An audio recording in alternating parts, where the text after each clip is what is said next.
Hello and welcome to the first ever episode of Another Bloody Critic's podcast. I am Another Bloody Critic, Adam Schultz, and I'm honoured to be here today with a special guest co-host, Saxon.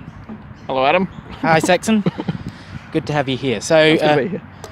So today we're going to be talking Wonder Woman and also the Universal Monsters franchise. So the Mummy, Frankenstein, Dracula. So might as well get straight into it. We're going to start by reviewing Wonder Woman. So we both saw Wonder Woman this week. The cinematic masterpiece that is Wonder Woman. Yes. So for those of you who haven't heard of Wonder Woman, welcome to Earth. So Wonder Woman first appeared in our screens last year in Batman v Superman, where her role was basically to look at Batman and Superman and say, "What the fuck are you doing?" Which was also what we were doing as audience members. He just missed his mum. Yeah. Martha! So this is Wonder Woman's first real big solo movie ever. It's a prequel to Batman v Superman. It's set beforehand in World War One. It's a prequel to just about everything, isn't it? Yes. So Wonder Woman is living on the island which had a name that I've forgotten already. Yep.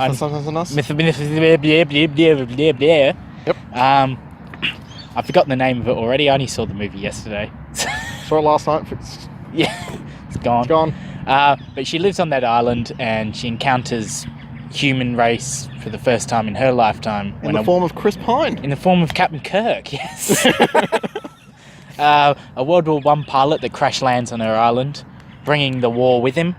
And then we get Wonder Woman fights the Germans in World War One. Or it's like Wonder Woman hides behind a rock. Yes, so that is the movie. It's actually got a bit more of an involved plot than that, but rather not go into too many specifics. We're going to try and keep this spoiler-free if we can.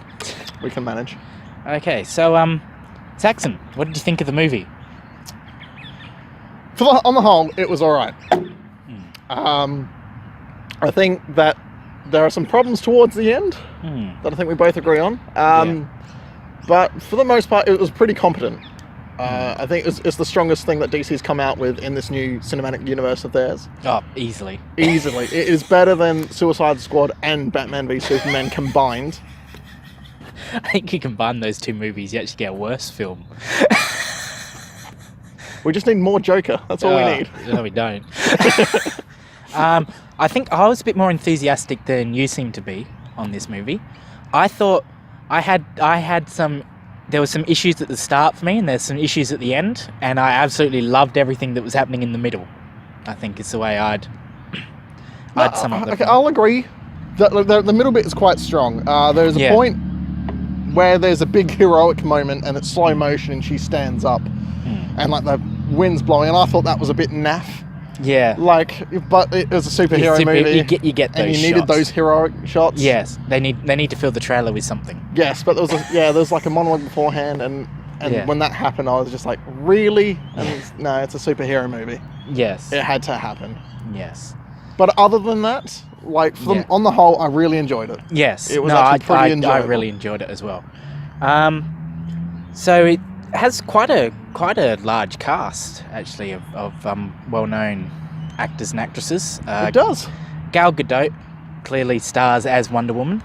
Pretty well. Yes. As well. I think she has come to easily define what Wonder Woman. I think, like, you sometimes see these superheroes, they get their defining actor come in, whether that's Christopher Reeve as Superman, or more recently someone like Robert Downey Jr. as Iron Man. I think the first one of this really DC universe to really define that role that they've picked up might well be Gal Gadot. I agree, but like I like Batfleck as well. Yes, Batfleck is good, although I am actually quite fond of the Christian Bale Batman, and even though their voice is ridiculous. It is, and at least Batfleck has a reason behind it. Yeah, but moving back on track, I think I wasn't quite sure on Gal Gadot with Batman v Superman. I think that was just due to her not having that much to do. I agree. I movie. think because she was just like a fairly minor character that just came in at the end to basically save everything. Yes, because of the incompetence of the title characters. Yes, because of their obsession with their mums. this is going to be a thing, listeners. Every time someone's talking about DC movies, it is mostly going to be talking about Superman's mum. Where did you get the name?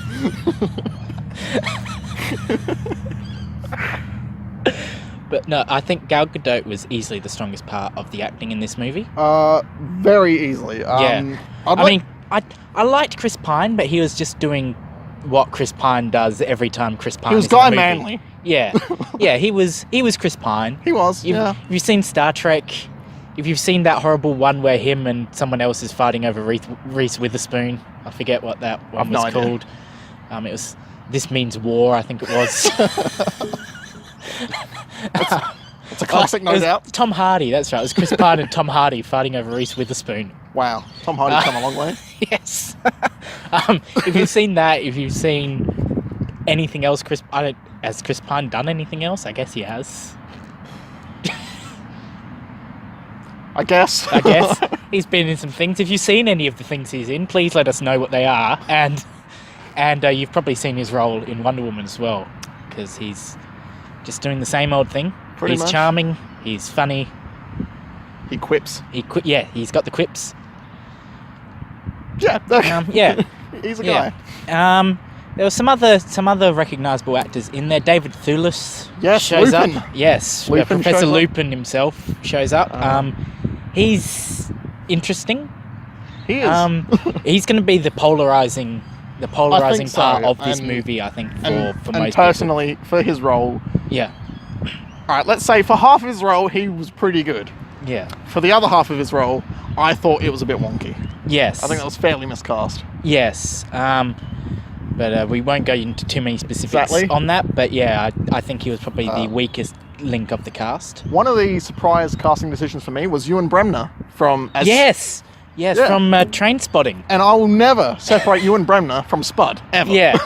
No, I don't think I've seen him in anything other than Trainspotting. Neither have I. But, like, he was actually... He's pretty good. Like, again, he was a side character, so he wasn't, like, in-depth or anything. But, like... Yeah. He had more layers than Superman. Yeah, but... no. I've seen onions with more layers than Superman. I've seen ogres with more.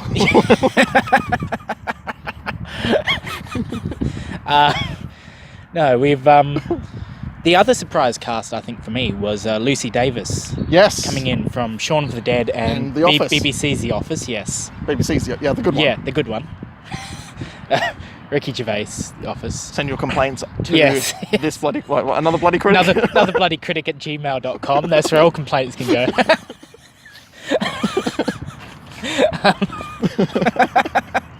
It's superior. It is. And we've lost the audience. No, but yeah, brilliant cast all round. I think, like when someone as prolific as David Thewlis can be your weak link. I think it's a mark of a good cast. Yeah, and yeah. There's nothing so egregious as what's happened with DC movies in the past, where you've got those standout bad performances like Jesse Eisenberg as Lex Luthor, or what's wrong with Lex Luthor? What's wrong with Jesse Eisenberg as Lex Luthor? Oh, it was horrific. That's a one word for it.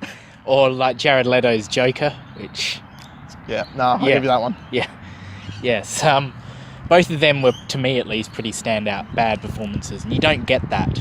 No, there's no one bit where you go, this is terrible, except for like the exception of David Thewlis. Yes. But I think that's not on him. Yes. But I think overall the acting worked. A lot of things really worked, I think, in this movie. A lot of individual bits that really stood out as working. It did. There's the Wonder Woman theme. Like that music. Yes, that is awesome. That music. I wasn't sold on it in Batman v Superman. It sort of seemed shoehorned in. I'm like, oh, hello. No, we've just gone from an orchestra to an electric guitar here. But when it's played throughout the movie, when you see slow motion kicks to the face, yes, and this music plays, I'm into this. Yes, I'm big on having that big part of the score, a theme for a movie, and you feel like you don't get that often anymore. Like you've got the famous ones from yesteryear where it's like Star Wars or Indiana Jones, and like you hear two notes of it, you know exactly what's going to happen. Exactly. Jaws, Jurassic Park. You don't. It doesn't take long to work out what this movie is when you hear one or two notes of those songs. We haven't really had that recently. No, with and big I- franchises. And I think Pirates of the Caribbean is the last one that really had that theme, which Everyone knows. Everyone knows. And yes. This is swashbuckling adventure. Yes. Already. Yes. Yes. Yeah. Pity only one of the movies worth going on an adventure with. But that's another the new one. Yes, definitely the new one. But no, that's a discussion for another day. I think so. But yeah, the music here, It's pretty spot on. It's pretty spot on. I think it's pretty excellent. And there was one scene in the middle of this movie that just popped out for me as working. A big action set piece, probably went for about 10-15 minutes. Right in the middle of the movie. Oh, okay, yes. Yeah. This is like where it begins with that slow motion. That slow motion shot that you had, but the action scene that follows yeah, from that. there's a good 10 minutes there. That is just knocks it out of the park. Really. It does. It's one of those. Sometimes you get those action scenes where you think this is an instant classic. You see it sometimes like when a John Wick comes out or a Die Hard comes out. You just see an action scene. You're like, this is a classic action scene. And I think that one qualifies as one of those instant classic types there. Is there anything else that stood out to you as really working? The design of Wonder Woman, yes, is actually pretty impressive. Yes, it's a lot less campy than what Wonder Woman could end up being, that's for sure. Yes, they didn't go too far with it, which I appreciate. And for the most part, she's wearing like a cloak. Yes. All the time. So that's and a cloak that actually falls down rather than it's just like halfway up her back or something. Yes. So that's really cool. Yeah, and that brings up another point that I was going to bring up, which I forgot, is that like a lot of that stuff when she first comes to London and first arrives in sort of the world of man, which she'd never experienced before, it does sort of take the best parts of what Thor did with the fish out of water story. Yes. Because I think Thor had the basic of good fish out of water story, and then it didn't quite gel as a movie, for me at least. Yeah, no, I wasn't a huge fan of Thor. Yes. But I think this one took the best elements and made that work. Yes. And I think that comedy as a whole in this, I think, kind of works most of the time.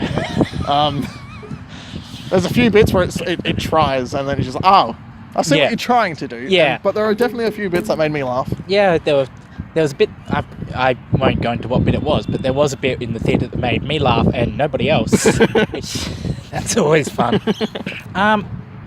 So, that a lot of things worked, but there are some things that didn't work. There are. I think you've probably got more than I do. I think the ending, we both have issues with the ending. I think it takes quite a big tonal shift. Yeah, the power of love. No, like the way I describe, without spoiling anything, the way I describe the tonal shift is if you were watching Logan and then you got the climactic scene from X-Men Apocalypse at the end. Right. You had this subtle, well-made, sort of not trying to be overtly superhero movie that just happened to have superheroes in it. Yep. And then at the end it just went balls to the wall. Yeah, this is superhero. Yeah. What's the superheroes? That's when it went all full Michael Bay and there was just explosions. Oh yeah. But again, it's a superhero movie. What can you expect? Yes. There's only so much. And it's not like it was as egregious as, say, the end of X-Men Origins. No. Like it wasn't... Blissfully. It wasn't ridiculous, but it was such a jarring tonal shift that it took me a while to be okay with it. Yes. I'm personally still not okay with it. Yeah. But I'll live. Yeah. Yeah. But for the rest of the movie, I still like the movie. Like, even with this last little... Yeah. I have problems with this last little bit, but the rest of the movie is entirely... Yeah. It exceeded my expectations because I was going into this after Suicide Squad and Batman vs Superman was not expecting a lot of it. Yes. I think no one was really expecting much after Suicide Squad. I think the other thing that I might differ with you, I don't know, the beginning for me, I just felt it took a little while to find its feet at the start. I didn't have a problem with this because I think what the DC cinematic universe needed was to have like a solid start of a character. Yeah. Like, in a world of movies, character development's like this new thing, apparently.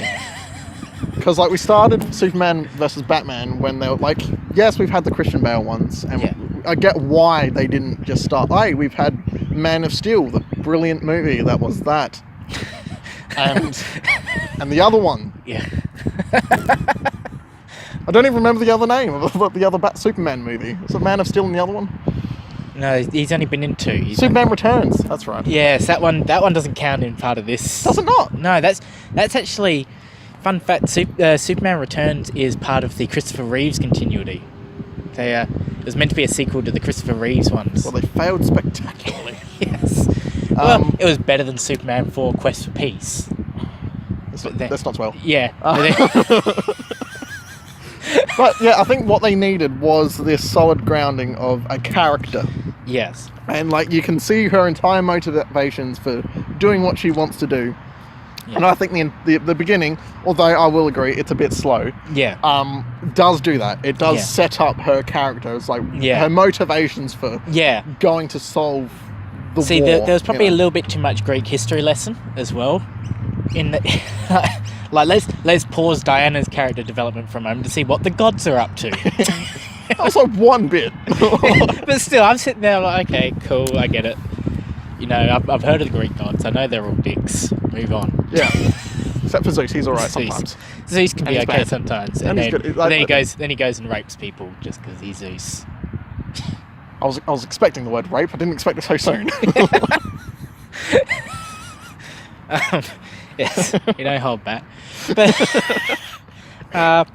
so that's I think that basically sums it up. So just some closing thoughts. I think for me, the biggest thing which I really like about this is we've finally got a female-led superhero movie that has worked, and hopefully that opens the door for more, because it is such a male-dominated genre at the moment. It is, and it doesn't need to be. There's so many interesting female characters that they just don't seem to want to touch because I think this is only the 4th theatrical movie ever to have a female lead as a superhero, and the other 3 weren't great. Yeah. There was Supergirl, there was Catwoman, there was Elektra. What's wrong with Elektra? A lot. Jennifer Garner is a saint. Oh Lord. Okay, all right. But yes. I agree. It's going to be... I think hopefully this opens the door to more female-led superhero movies, because there's a ton of female characters that need a new revitalization in a cinematic universe. And I think it speaks leaps and bounds that this is the first movie that I've seen from DC, aside from the Nolan Batman trilogy, that has actually focused on some character development and some character depth. Yeah. And I think that is just what they needed before, but they messed it up horrifically. Yes. No, and didn't try to shoehorn other characters. No. The last 2, that's been a big problem with them, is they've shoehorned... Oh, hold on, we pause this movie to introduce you to The Flash. Yes. And there was a point right at the beginning of the opening shot of this movie, which I think I can give away, because it's literally the opening shot. It's Wayne Enterprises, and I thought, here we go. Yeah. This is going to be a problem for me. And then it just that's it. That's all you see of it. It just cuts back to the past. It's more of an Easter egg. It is. They open with an Easter egg, which is unusual. It is, but be like opening a Marvel movie with Stan Lee. That's next. That's Stan Lee the movie. Stan Lee the movie. All the superheroes have cameos in the background. And just Stan Lee just going for soup or something. Yeah. I'd watch that. But no, I thought it was excellent. I think it speaks volumes that I have some problems with it. But at the moment, I'm considering that so far this year, Guardians 2 might be my least favourite superhero movie so far this year. Which, if you told me that at the start of the year, I don't think I'd have believed you for an instant. But that's the way the cookies crumbled this year. Seems so. We've been lucky. We've had good superhero movies so far this year. With Logan, Guardians, even Lego Batman. And again, I think the thing that Logan and this movie does right is that character. Yeah. It focuses. It doesn't try to be a big superhero movie. It tries to be a character piece that has superheroes in it. So, do you want to give it a score? Wrap this up and give it a score. I'm going to give it a solid 4.39. It's 4.39. Brilliant. I'm going to go a little bit higher than you. I'm up into 4.67. Wow. So Generous. so there we go. 4.67 and 4.39. I think both of those are recommendations. If you Definitely if watch this Wonder movie. Woman seems like the sort of thing you'd like to see, go see it. Definitely. Go Support good cinema, people. Go see good movies. Go see multi-million-dollar movies. Yes. They need your support. Warner Brothers. This is a charity call for Warner Brothers. Movies that generate $1 billion in revenue need your support. No, but seriously, go see it. It's a really good movie.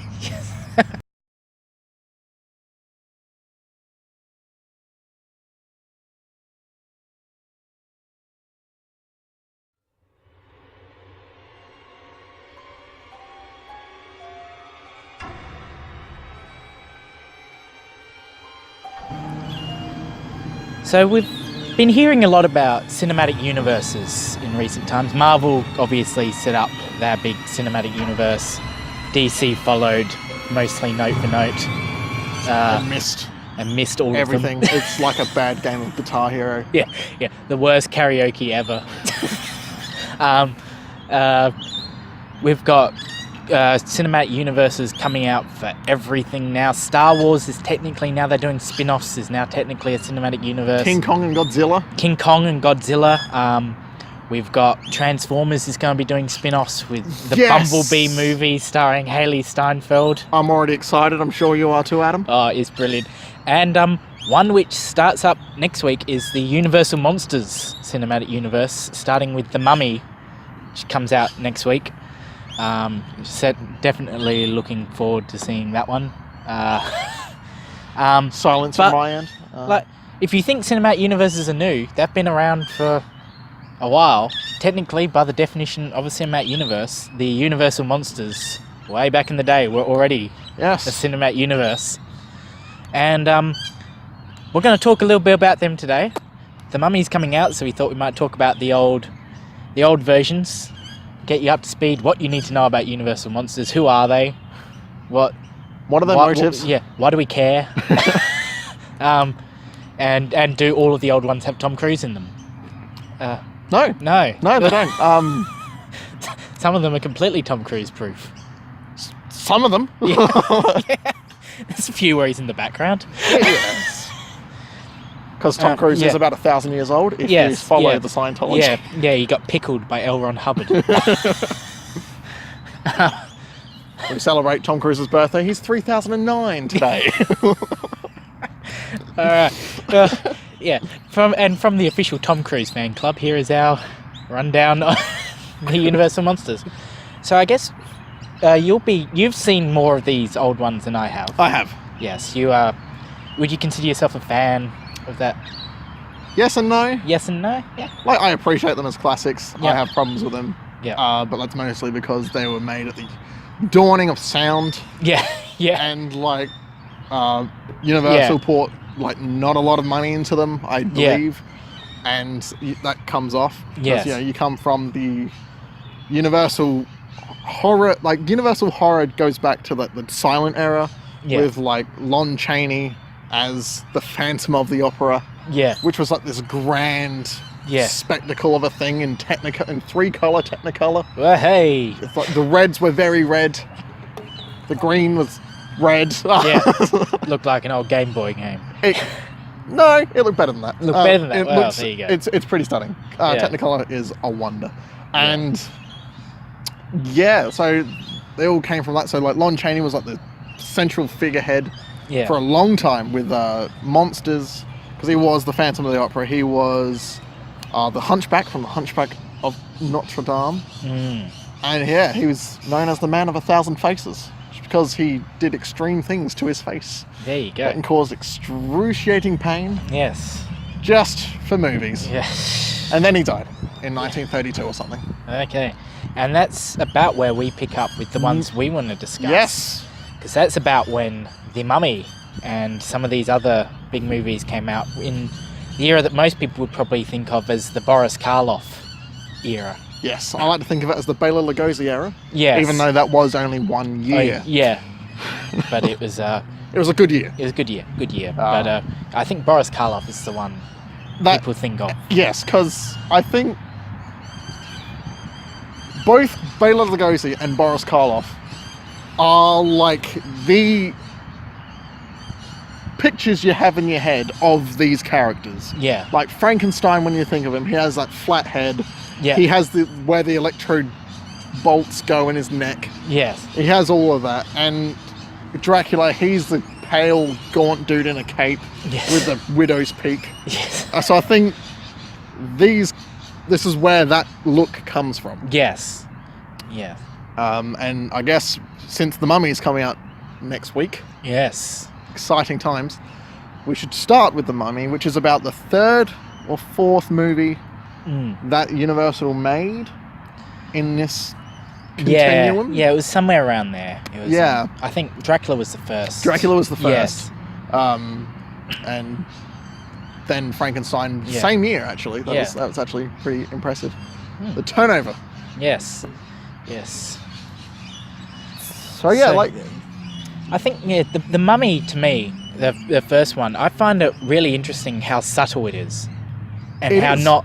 It's sort of like you've got the mum. He's not in his bandages for very long. He's in it for about two scenes. I think.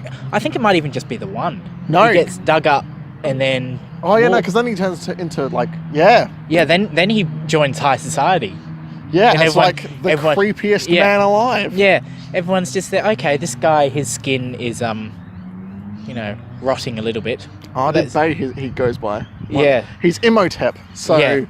Yes, Imhotep. Imhotep. Which was the same figure they used for the Brendan the Fraser. Brendan Fraser. classics. Yes, those wonderful films which we all know and Which tolerate. were the pinnacle of subtlety. Yes, yes, yeah. Nothing screams subtlety like Brendan Fraser.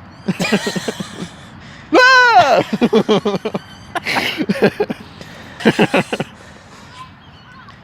But yeah, so compared to that, I think the first one, it's just so subtle and it gives it more atmosphere, I think. It does. It's a lot more atmosphere. It's a lot more slow moving than anything Brendan Fraser's ever done.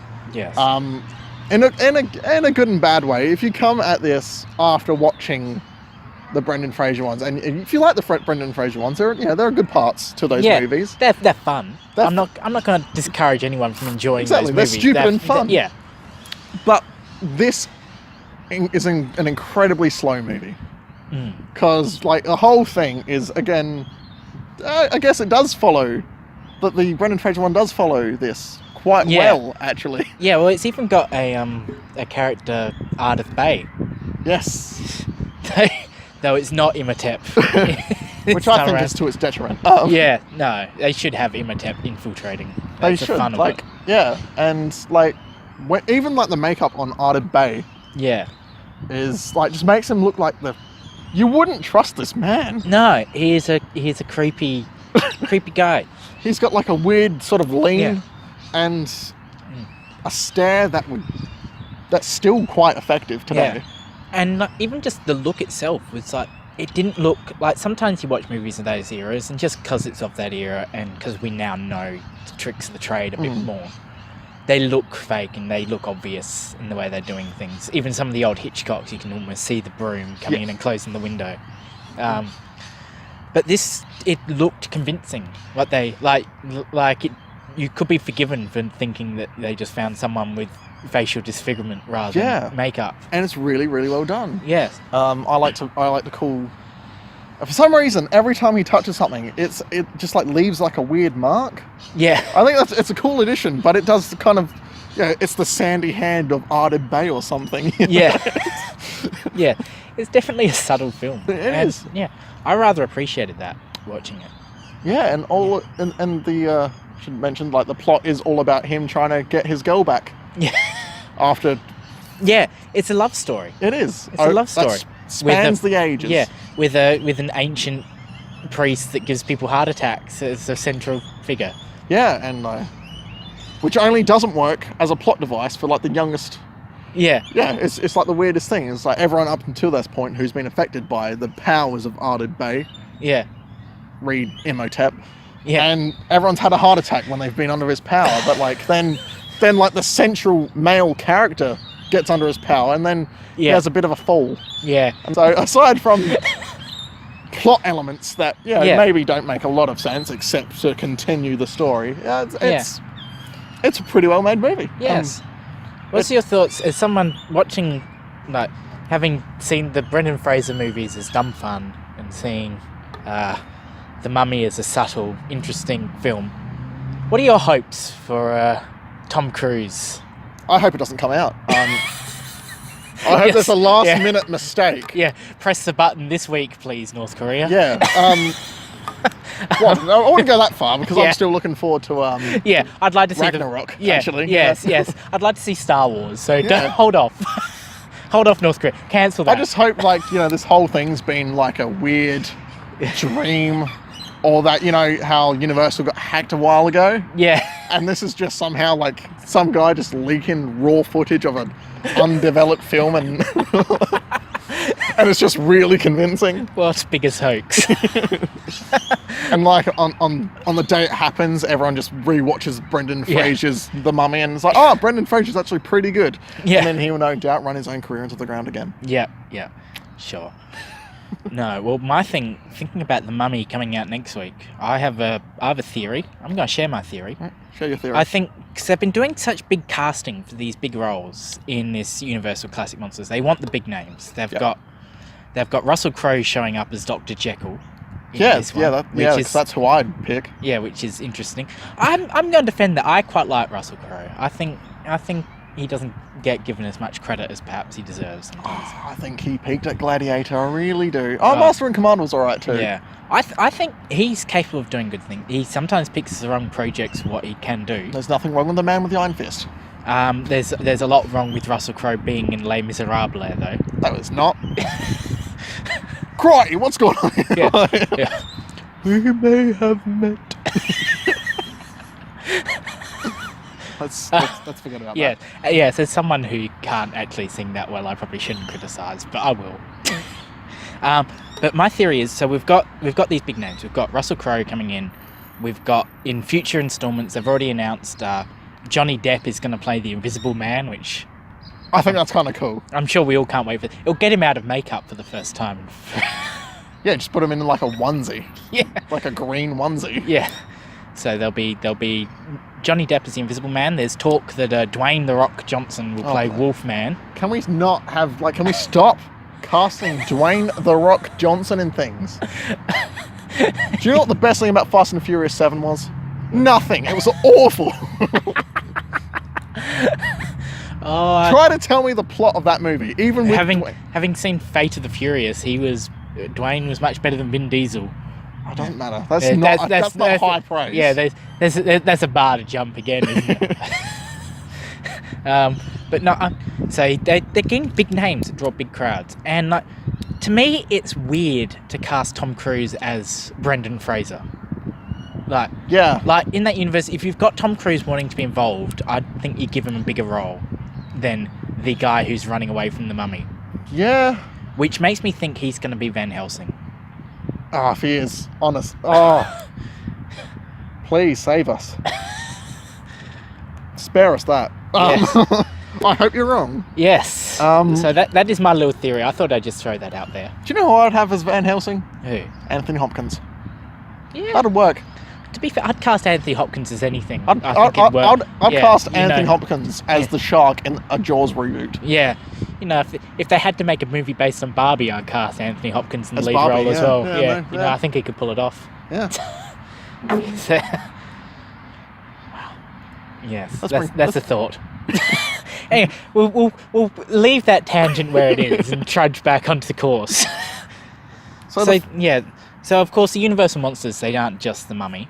They're not. There is so many. We've touched on some of them already. The Wolfman, the Invisible Man, and Frankenstein, and Dracula. So Dracula is probably the most well-known story, I think. Of all of them. Yes, I imagine so. Very close second to Frankenstein and Bride of Frankenstein. Like I said earlier, it's Bela Lugosi is so well cast in this movie. Yeah. It's scary. Yes. The reason for that was that he had played Dracula in the theatre version of Dracula for years prior. Yeah. And he wanted desperately to be the first film, official at least, the official film Dracula. But he was nowhere near the first decision that they wanted. He was not even on the cards. Yes. Like, he was so low down, not even on the table. Yeah. But like, he won them over with his his voice and his presence. It really lends itself to Dracula. And like the way he speaks is like stilted and weird, like it would be if you were a Transylvanian count who had lived in Transylvania and only Transylvania for like 3,000 years or whatever it was. Yes. No. No point them sounding like they're from London. Exactly. Gary. Literally anyone who's done any...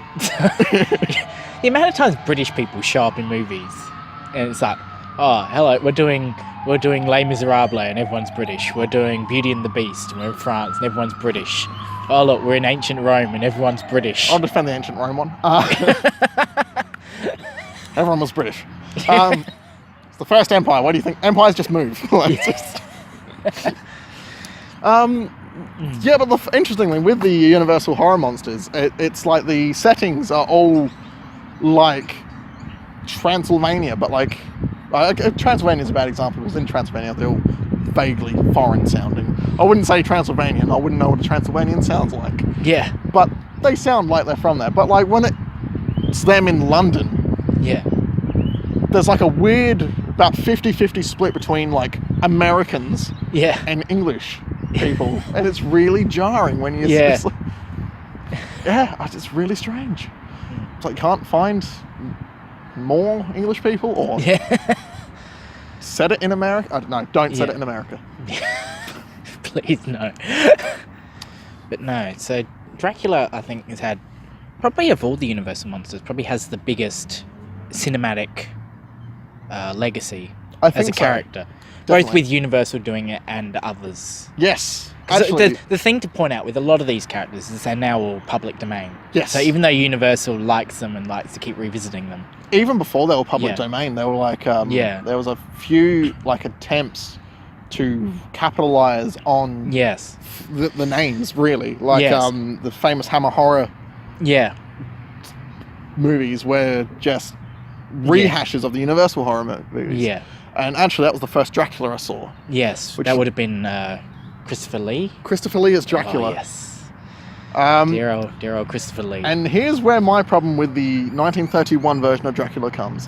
It's right at the end. Van Helsing has spotted Dracula. There's a bit of a chase. Dracula shuts a door, locks it. They break through the door, and Dracula's sleeping. I get that Dracula can only sleep in his own soil, so he has like 3 boxes and he can only sleep in one of those 3 boxes. Yeah. But he just shuts the door and goes to sleep, and that's the end of the movie pretty much, because he's asleep and Van Helsing can do the stake through the heart thing. I have a problem with that. Yeah, it's a little bit of a cop-out. Because in like the first Dracula movie I saw was The Horror of Dracula. Yeah. Which was the Hammer version, and at the end of that there was like Peter Cushing chasing Christopher Lee for like 10 minutes. Yeah. And it's like really effective. Yes. And then like the curtains get drawn to reveal Silent Night and Dracula, and then he dies. Yeah. And it's like this epic ending. Yeah. And it just seems like Dracula, the 31 version, is just such a letdown. Yeah. It's just like, yes, we have this monster. He's cornered. What can we... Oh, we can kill him. That's it. The end. See, the interesting thing is Dracula, having that history, he was the first of the Universal monsters. He sort of kicked off that range.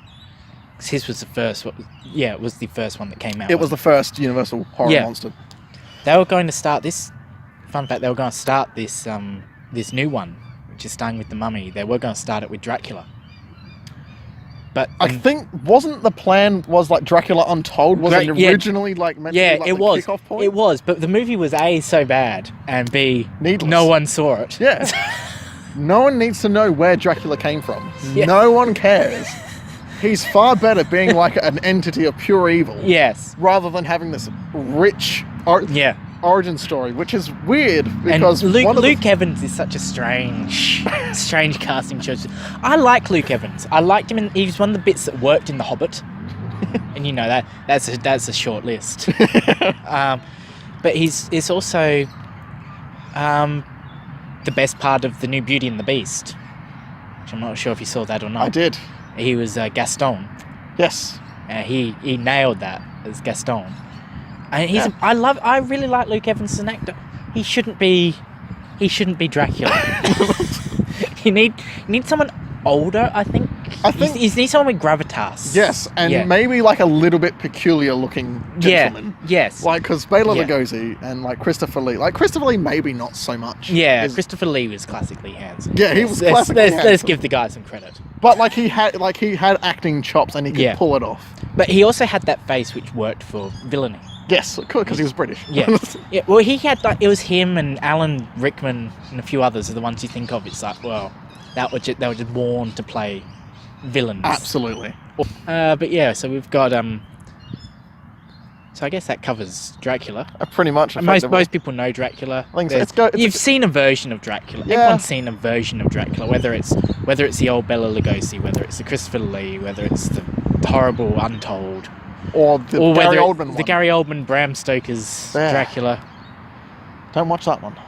Another one of the more well-known of the Universal monsters might be Frankenstein. Yes. I think which is Boris Karloff's first intro, really. He'd had other roles. But this is his first big breakthrough. Interestingly, much like Dracula, Karloff wasn't the first choice. Yeah. Bela Lugosi was the first choice. But Bela turned it down to basically keep this wonderment of Dracula. Yes. And much to his detriment, because after he turned down Frankenstein, Karloff got all the good parts. Yeah. And Bela has one part in The Wolfman. Yeah. He was also, and he dies.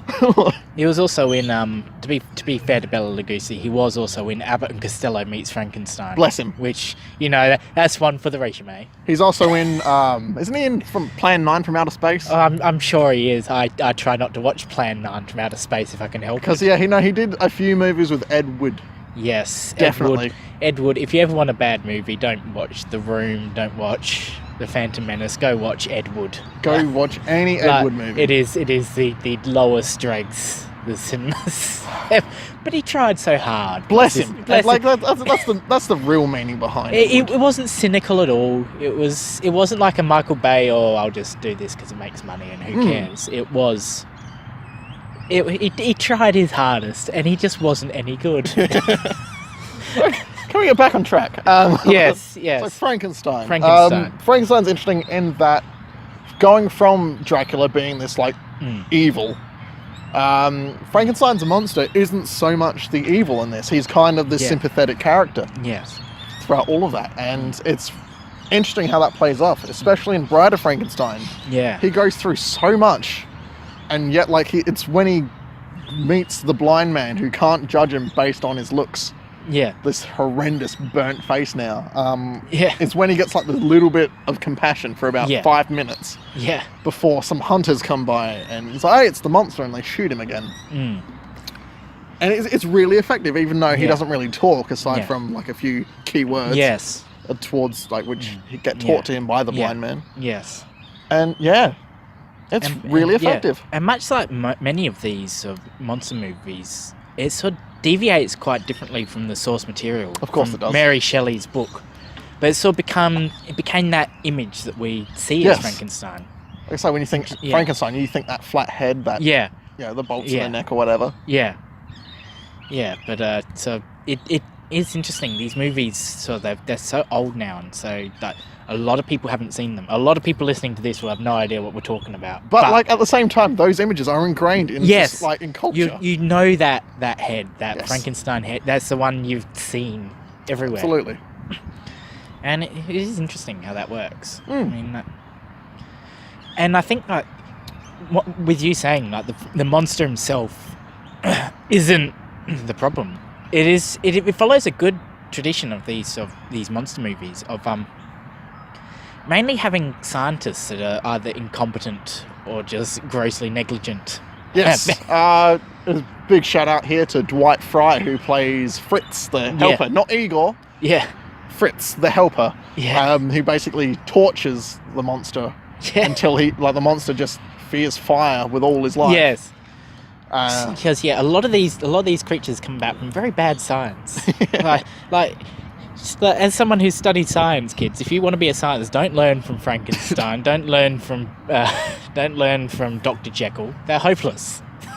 The mystery potion of Dr. Jekyll. Yes, Dr. Jekyll. Oh, I'll sit in a room on my own and try my own potion. That will be fine. Back to our favourite dodgy scientist, Frankenstein. Again, he had that universal horror and a huge legacy in cinema. We keep seeing Frankenstein.